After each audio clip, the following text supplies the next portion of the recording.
So much going on all over the place, including the state right now. And later on in the show, we're going to have Joel Sears of the York County Taxpayers Council getting his report in from the Republican committee meeting on Saturday. And it'll be interesting to find out what happened there. Fred Davis, who is a cattle rancher and whose farm sits right on the border in Arizona, will tell us about the fun of the people across the border and what to do there. And Brian Buford at 11:35 this morning is a criminal defense attorney and military court marshal. And we'll talk about the return of Bo Bergdahl to active duty today. So we still have a lot out ahead. But first up, he is the representative of the 94th Legislative District and Majority Whip of the State House of Representatives. He is Stan Saylor, and he joins us this morning here on the Gary Sutton Show, fresh out of the dentist office. Is that right? No, surgeon's office. Surgeon's office. Okay. So everything going okay, though, right? Everything's going good. Okay. Now, we kind of need a surgeon right now to figure out this whole problem in Harrisburg at the moment. You've read a lot about the split among the Republicans, the split between the Republicans and Tom Corbett over this, I guess, would you call it a semi-veto, basically, of the bill that came out for the budget last week? I mean, he basically said, I'm approving part of it, but I'm also blue-lining part of it as well, right? That's correct. The line item veto. Now, when the governor does that, I mean, did you guys see this coming? You're part of the leadership there. Did you see this coming down the pike? We had heard rumors that he may do that to send a message to some of those who had refused to vote for the pension, that he might do something like this to try and convince some people to put their votes up to change our state pension system.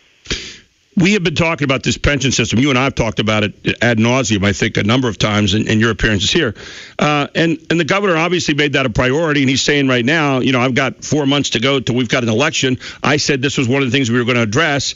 And, how does the State House come back to him and say, well, we're in election year. Nobody wants to take something like this on headstrong. What's your reaction to that, Stan? Well, I think the governor's right. We need to take it on. We need to take it on now. The problem I have with the governor's line item veto is I don't think it convinces those who are no's. I mean, none of the Republican leaders are opposed to the pension. It's some of those who are rank and file members from around the state who, are obviously supported by some of the public unions. Right. So I don't see the line item veto as helping us as Republican leaders get this done in the House, at least. I can't speak for the Senate. But, we're close to the votes that we need to get it changed. We're going to continue working. I know we're going back into session on August 4th through the 5th to do some things that we feel need to be done and deal with. And one of those might be the York Criz and the York County hotel tax. We'll see how that goes. But we're trying to continue to deal with it, and I'm continuing to talk to my colleagues about the pension vote, particularly those who have been no votes up till now. Now, you are a whip, and so your job is to whip up the votes that you need for various things, but you have leadership in your own party who are critical of what the governor did in this case. So that whipping may be a little bit harder job than normal, right? It is. When I've said for a long time in the papers, in fact, and probably on your show as well, what the governor needs to do is go directly into these districts of the members who are voting no against pension change. I don't think a public statement changes anybody's mind. He has to go directly to the voters and say, in whoever's district it is that's voting no, I need you to call your state rep. And he needs, in my perspective, he needs to probably call them out and say, I need you to make this vote and get this done. We aren't getting any support from the other side of the aisle. The Democrats have no interest in pension reform. So we need every Republican vote to pass this. The governor came out the other day, and I can't imagine he made a lot of friends on this, but he blue-lined money as well as about $7 million in legislative earmarks. And he began by recounting his record in office, saying he had made tough decisions so that critical services could continue, and he had this quote. The same, however, cannot be said of the General Assembly, slamming lawmakers for a quote-unquote failure to address critical challenges facing our state. And he said, as an institution, the legislature needs to refocus on the priorities of the people of Pennsylvania, he said, noting their inability to reach a deal on savings from public sector pensions. Can't imagine it made a lot of people happy. And I saw your majority leader, Mike Turzai from Allegheny, said the governor's action today seemed to us to be about politics and not about the hard work of governing, quote unquote. Your thoughts? Well, I think Mike's somewhat right there. I mean, in all honesty, look, the House passed the liquor privatization bill. It sits in the Senate. We did that. Yes, we're having a little problems with getting the pension changed because we have to do it with Republicans only. The Democrats are very clear. They will not vote for any kind of pension change. They think the system as it is now designed is perfect. Let me jump in there real quick, Stan, before you go on. Yeah, how in the world can you sit there and, I mean, as any party, whether it's Republicans or Democrats, how could you sit there and say that? I mean, when everybody in the world sees that it is unsustainable the way it's sitting right now and some kind of change has to be made to it, how in the world could anybody, no matter what it has behind their name, be in favor of that? Well, yeah, I'm as puzzled as you. I don't understand how. Well, I guess maybe a better question would be, what do they come back with then? You say, okay, if not that, if not change the way we're going, whether it's 401k or whether it's something else, if not that, then what? They think, I believe, now this is my belief, right. The Democrats believe that Tom Wolf will be a governor, and then they'll deal with it the way they want to deal with it. They don't want to give the governor credit for getting pension reform done. They don't want to give him any credit for re-election. So why give Corbett a vote when we're going to have an election in November, and they'll deal with it when Governor Wolf is in? And they're hopeful that he's going to win. Now, I'm not convinced that he is going to win, but he may. Well, at the moment, if whatever poll you look at, you're getting different things. But I saw where he was peppered with questions over the weekend about what he would do in this kind of situation. So he's going to increasingly start getting more and more of those kinds of questions as well, juxtaposed to what the Governor Corbett has to do. And it's going to be interesting to see how he answers those. Well, when you're talking about a statewide pension system, it isn't about Democrats or Republicans. This is about the taxpayers and the amount of money it's costing. And also, it's not like the new plan is a horrible plan. It's what the average man and woman as a whole have. In fact, it's probably a little better, the solution to this problem. And we save billions of dollars for the taxpayers. So I don't see how anybody can oppose this, really. At the end of all this mess, what do you see coming out of it? I mean, obviously, there's going to have to be some kind of budget that they come around to, but what's going to come out of it, if anything at all? Well, I'm hopeful that we will, and the Republican House, as I speak, will pass pension reform here in the next month or two and get it over to the Senate. I'm not going to try and speak to the Senate. I wish they would pass liquor reform, which would bring in billions of dollars to Pennsylvania. Well, $1 billion to Pennsylvania and hundreds of millions of dollars. That also would be a great aid to the taxpayers of PA. But so far, the state Senate has been unable to pass privatization of liquor as well. So, yeah. What are the things, Stan, that are coming up this fall, other than an election, obviously? Do you see out there that Pennsylvania should be aware of right now, and particularly here in York County and your own district as well as the other ones? Well, I'm real concerned about this welfare expansion. We're seeing huge increases. The states that went along with President Obama in expanding welfare are seeing huge cost overruns, which means tax increases in other states for their taxpayers, like Arkansas and other states. Pennsylvania's got to be very careful to not let their legislators convince them that the federal government's going to pay for adding another 650,000 people to welfare rolls when the federal government never pays as what they say they're going to do. And Pennsylvania taxpayers just cannot afford tax increases to expand the welfare rolls right now. So where are they going to go with that? Well, I've been fighting nationally as well. I've actually been recognized for my fight here in Pennsylvania to keep welfare from being expanded, myself and Chairman Baker of the Health Committee, because we've looked into what other states have done. So taxpayers need to be vigilant in letting their legislators know that they don't want to see more people on welfare. It's not the solution to solving our problem.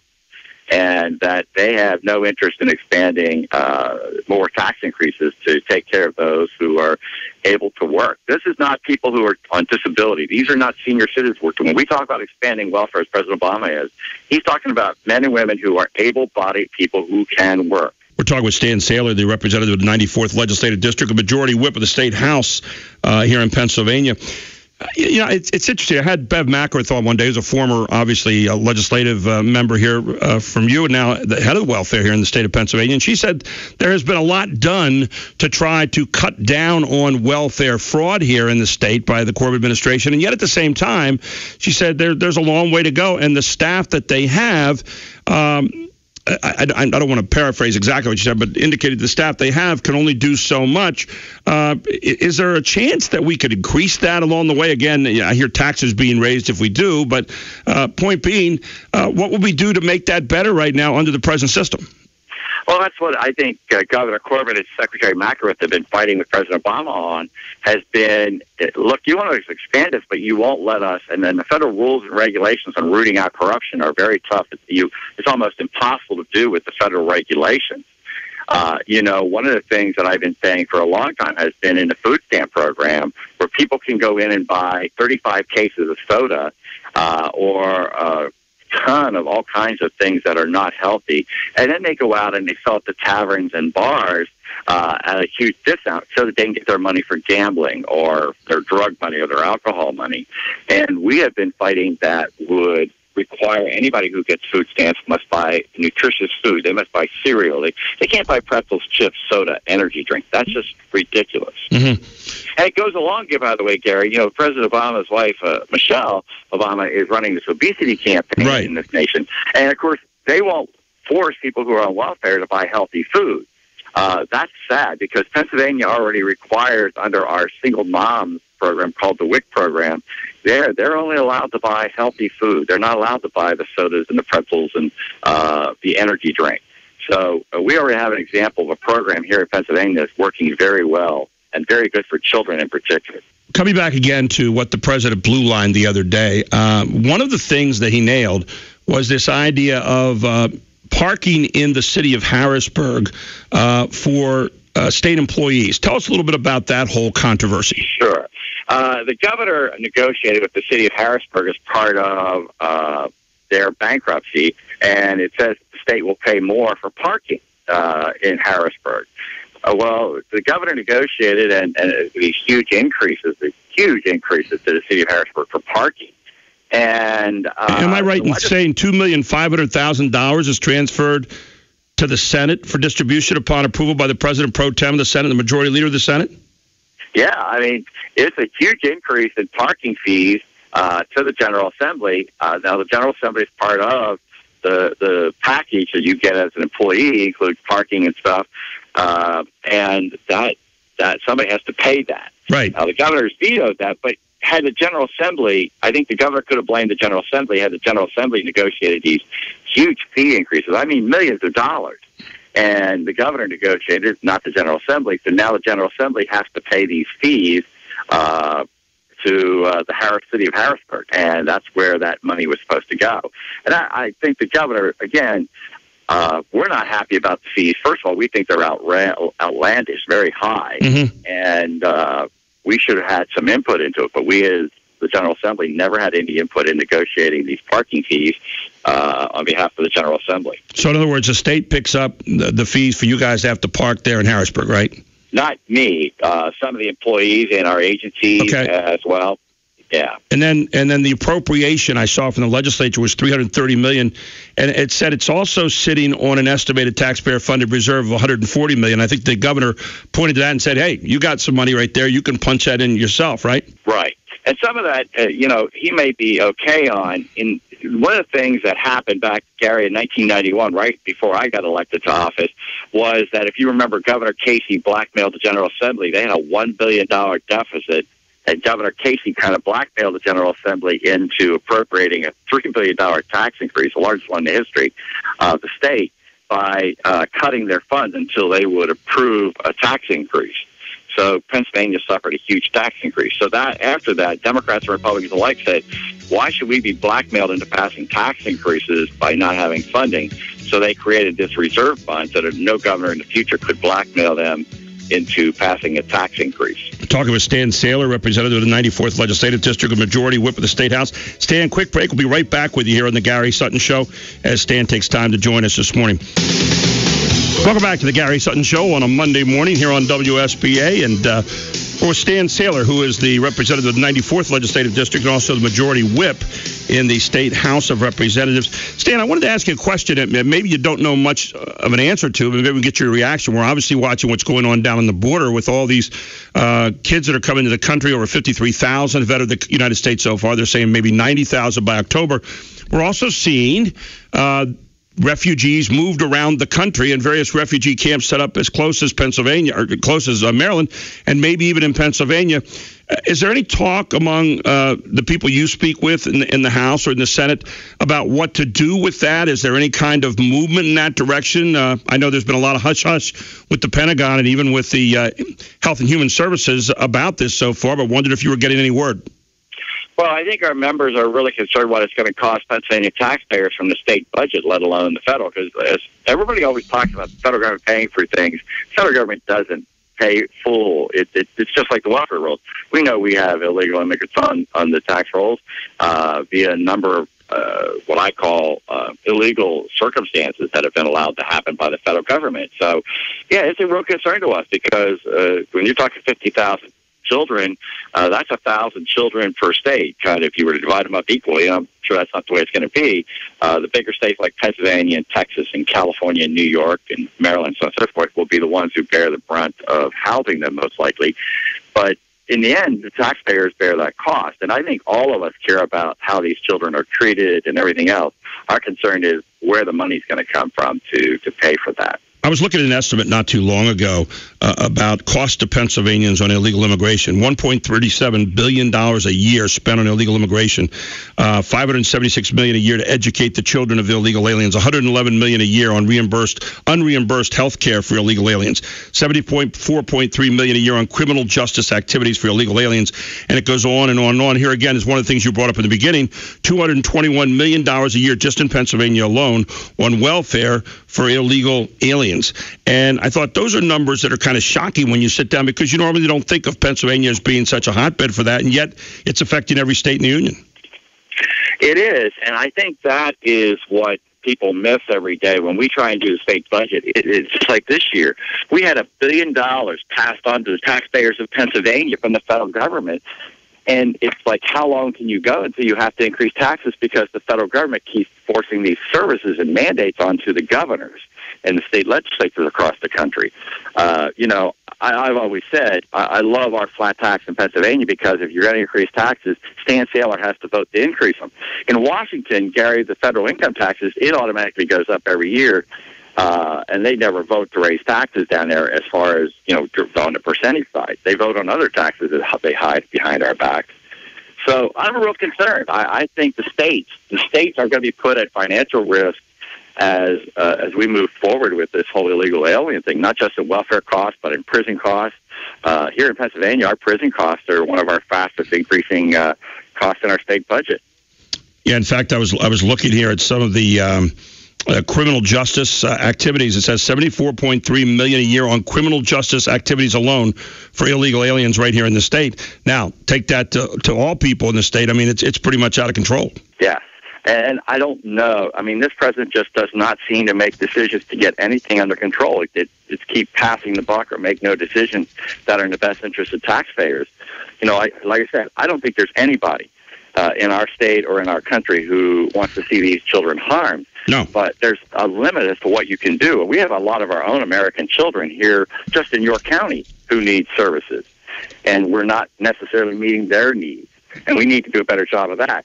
So how do we meet the needs of these children, 50,000 of them who've come here from other countries, if we're not meeting the needs of our own American children right now? Well, the problems that we have right now, Stan, are basically that we're looking at this with emotion, and we look at it, and it's the faces and the plight of these children. It makes you cry. I mean, I sat over the weekend and watched these kids, a lot of them, and yet at the same time, we're hearing about M13 recruiting people into their gang organization there at the borders. We're finding out that a lot of these people are not children, that got 31-year-old people there and others that are not children at all. And in fact, so now we have to put that ugly thing called reason in there too, and then everybody says, "Oh, well, you just hate kids." No. But if we are not going to be a nation of rules at some point in time, then what are we going to be? Well, and that's it. I think any politician is going to be painted as hating children and not being considerate and compassionate, no matter what they do. There's a limit, Gary. I don't know how to even express this really anymore with this. As I said. You hit the nail on the head. Everybody's going to look at these children's faces, and they're going to say, "Oh, I've got to do something to help them." The problem is there's limited resources. Without families, with these children coming here without families, what can you really do to help these children? The help that they need. And they then need to be returned to their families, in my opinion. And then the burden that's going to be on a system. You're right. And I mean, no one likes to say that, but for some reason, there's someone out there that thinks that there's inexhaustible money behind this and that we can just keep spending money we don't have. We already have a problem with that.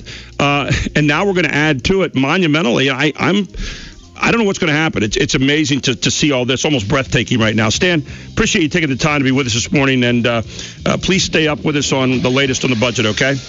Very good. We'll do. We'll look forward to it. Stan, thank you so much. Representative Stan Saylor, who's also the majority whip in the State House of Representatives and the representative for the 94th Legislative District.